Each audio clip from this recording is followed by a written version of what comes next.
Tunamshukuru Mwenyezi Mungu, tumefika salama Mwanza kwa ajili ya mchezo wetu wa kesho dhidi ya Pamba Jiji. Leo tutafanya mazoezi yetu ya mwanzo na mwisho katika uwanja wa Kirumba tayari kwa ajili ya mchezo wetu dhidi ya Pamba. Tuseme tu ya kwamba tuko tayari Simba Sports kwa ajili ya mchezo huo. Tunachoombea tu ni kwamba hali ya hewa iendelee kuwa nzuri hivi, mvua isinyeshe, ili uwanja uendelee kuwa katika ubora wake na tuweze kucheza mechi yenye kupendeza na mechi yenye ushindani. Mechi na Pamba Jiji mara zote huwa ni mechi ngumu, lakini tumejiandaa na tumejipanga kwenda kuonesha upinzani mkubwa na hatimaye kupata matokeo mazuri. Nichukue nafasi hii kualika na kuwaita wana Simba wote wa kanda ya Ziwa waje kwa wingi wao katika mchezo wa kesho. Kwanza waje waipe support Simba yao, lakini pili waje waione Simba mpya, Simba bora na Simba ambayo ina mabadiliko makubwa kweli kweli.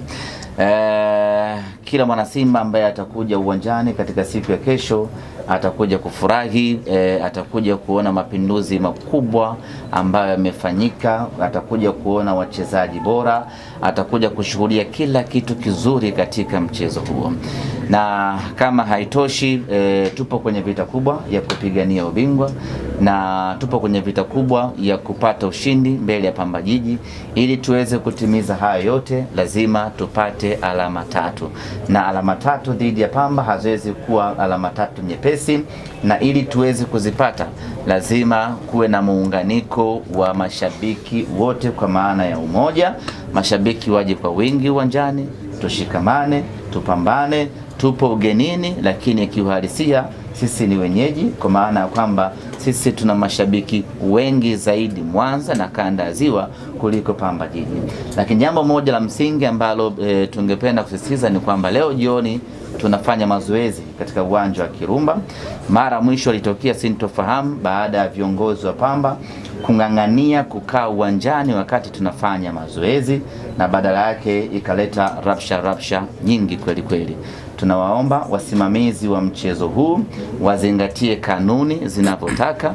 Tutakapokwenda kufanya mazoezi, kusiwepo na kiongozi yeyote wa Pamba katika uwanja wa Kirumba. Wamekuwa na tabia kujisingizia vyeo, mimi sijui meneja wa CCM sijui nini, mimi sijui meneja wa kitu gani, mimi sijui nini, ili mradi tu kujipo halali wa kukaa uwanjani wakati sisi tunafanya mazoezi. Ni wakati wetu wa kufanya mazoezi. Tukimaliza kila mmoja atarejea hapo Kirumba kuja kuendelea na shughuli zake.